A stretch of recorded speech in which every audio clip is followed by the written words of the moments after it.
கிறிஸ்துவுக்குள் மிகவும் பிரியமானவர்களே, உங்கள் அனைவருக்கும் இனிய காலை வணக்கம். கர்த்தரின் பெரிதான கிருபையினாலே கடந்த சில நாட்களாக யாக்கோபு எழுதின நிருபத்தை நாம் தியானிக்க நேர்ந்தது. இந்த நிருபத்திலிருந்து நான் கற்றுக்கொண்ட ஆவிக்குரிய 4 பாடங்களை உங்களோடு கூட இந்த காலை வேளையிலே நான் பகிர்ந்து கொள்ள விரும்புகிறேன். யாக்கோபு நிருபத்திலிருந்து அநேக கருத்துக்களை ஒரு நபர் கற்றுக்கொள்ளலாம். நீங்களும் யாக்கோபு நிருபத்தை வாசித்ததன் மூலமாக பல ஆவிக்குரிய பாடங்களை நீங்கள் கற்றுக்கொண்டிருப்பீர்கள் என்று நான் நம்புகிறேன். நான் கூறப்போகின்ற இந்த 4 பாடங்கள் என்னுடைய வாழ்க்கைக்கு மிகவும் பிரயோஜனமாக இருந்தது. முதலாவது, விசுவாசம் நம்முடைய அனுதின வாழ்க்கையிலே வெளிப்படையாக வேண்டும். Our faith need to be displayed in our day-to-day life. பல வேளைகளில் நான் கடவுளை விசுவாசிக்கிறேன், நான் ஒரு விசுவாசி என்ற மன உறுதி எனக்கு இருந்ததுண்டு. ஆனால் என்னுடைய வாழ்க்கையிலே நான் கடவுள் மீது வைத்துள்ள விசுவாசத்தை என்னுடைய மனைவியும், என்னுடைய பிள்ளைகளும், என்னுடைய குடும்பத்தினரும், எனது திருச்சபையினரும், நண்பர்களும், என்னை சுற்றியுள்ளவர்களும் பார்க்க முடிகிறதா என்ற கேள்வி என் மனதிலே எழும்பின போது பல சந்தர்ப்பங்களிலே நான் அந்த விசுவாசத்திற்கு உண்மையாய் வாழ தவறியிருக்கிறேன். அவ்வாறு நான் வாழ தவறும்போது நான் விசுவாசிக்கின்ற கடவுளை மனிதர்களுக்கு முன்பாக அவமதிக்கிற ஒரு நபராக நான் இருக்கிறேன். நியாயப்பிரமாணத்திலே உன் தேவனாகிய கர்த்தருடைய நாமத்தை வீணிலே வழங்காதிருப்பாயாக என்று வேதம் கூறுகிறது. நம்முடைய வாழ்க்கையிலே நாம் கர்த்தரை மகிமைப்படுத்தாமல் நம்முடைய விசுவாசத்தின்படி, வேத வசனத்தின்படி நாம் வாழ தவறினால் நாம் கர்த்தருடைய வார்த்தையை வீணிலே வழங்கி அவரை அவமதிக்கிறவர்களாக இருக்கிறோம். இரண்டாவது நான் கற்றுக்கொண்டது, மெய்யான விசுவாசம் அல்லது உயிருள்ள விசுவாசம் பாவ சோதனைகளை கர்த்தருடைய ஞானத்தினால் மேற்கொள்ளும்.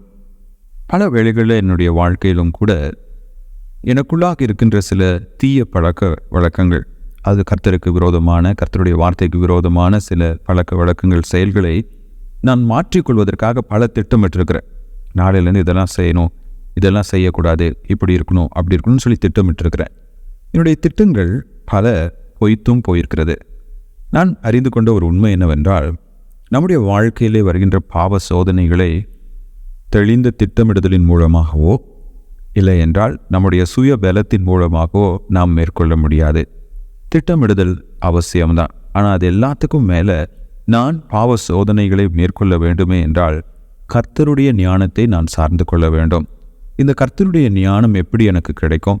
என்னுடைய கரங்களில் இருக்கிற பரிசுத்த வேதாகமத்தை வாசித்து தியானித்து அதன் ஆழ்ந்த அர்த்தங்களை புரிந்து கொண்டு அதன்படி நான் வாழும்போது கர்த்தருடைய ஞானத்தின்படி நான் வாழ்கின்றேன். எனவே பாவ சோதனைகளை கர்த்தருடைய வசனத்தினால் மாத்திரமே நாம் மேற்கொள்ள முடியும் என்பதையும் நான் புரிந்து கொண்டேன். மூன்றாவதாக, மெய்யான விசுவாசம் பாவத்தை மேற்கொள்ளும். யாக்கோபு சொல்றாரு, பிசாசானவனுக்கு நீங்கள் எதிர்த்து நில்லுங்கள், அவன் உங்களை விட்டு ஓடி போவான். கர்த்தர் நம் பட்சம் இருக்கும்போது, கர்த்தருடைய வார்த்தையின்படி நாம் நடக்கும் பொழுது, பிசாசானவனோ நம்முடைய மாம்சமோ இந்த உலகமோ நமக்கு எதிராக கொண்டு வருகின்ற எந்த பாவ சோதனையும் நம்மால் மேற்கொள்ள முடியும். ஆனால் அநேக வேளைகளிலே நாம் வேத வசனத்திற்கு கீழ்ப்படியாமல் இருப்பதனால் மாத்திரமே பாவ சோதனைகளிலே நாம் தோற்று போகிறவர்களாக இருக்கின்றோம். நான்காவதாக நான் கற்றுக்கொண்ட ஒரு பாடம், மெய்யான விசுவாசம் மனதுருக்கமும் அன்பும் நிறைந்தது.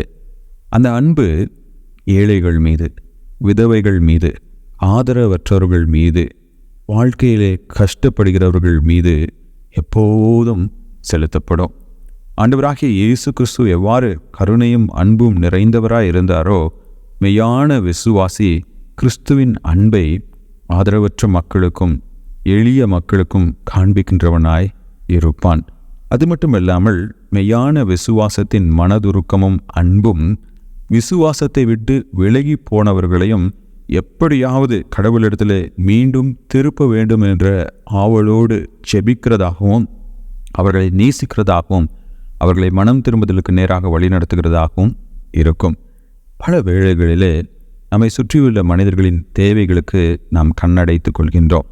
ஆனால் மெய்யான விசுவாசம் அப்படி செய்யாது. அதே போல விசுவாசத்தை விட்டு விலகி சென்றவர்களை குறித்து நாம் தவறான எண்ணம் கொள்கிறோம், அவர்கள் மீது கோபம் கொள்கிறோம், அவர்களை நாம் கண்டிக்கிறவர்களாக இருக்கிறோம். ஆனால் அவர்களுக்காக நாம் ஜெபிப்பது மிக குறைவு. நாம் உண்மையாகவே கடவுளை விசுவாசிப்போமே என்றால், ஆண்டவர் எவ்வாறு வழிவிலகி போன ஆட்டிற்காக பரிதபித்து அந்த ஆத்துமாவை மீண்டும் சேர்க்க வேண்டும் என்று முயற்சி செய்கிறாரோ, அதே போல நாமும் வழிவிலகி போனவர்களுக்காக ஜெபித்து அவர்களை கர்த்தரிடத்திலே வழிநடத்த அவரது அன்பினால் நிரப்பப்பட்டவர்களாய் காணப்படுவோம். இந்த 4 பாடங்கள் எனக்கு மிகவும் பிரயோஜனமாக இருந்தது. இது உங்களுக்கும் உற்சாகம் அளிக்கும் என்று நான் விசுவாசிக்கின்றேன். இந்த தியானங்களை கேட்டு இதை குறித்து என்னோடு கூட உங்களுடைய கருத்துக்களை பகிர்ந்து கொண்டு என்னை உற்சாகப்படுத்தியதற்காக உங்களுக்கு நான் நன்றியை தெரிவித்துக் கொள்கிறேன். கர்த்தர் தாமே தொடர்ந்து அவருடைய வசனத்திலே வளரக்கூடிய கிருபையை நமக்கு கொடுப்பாராக. ஆமேன்.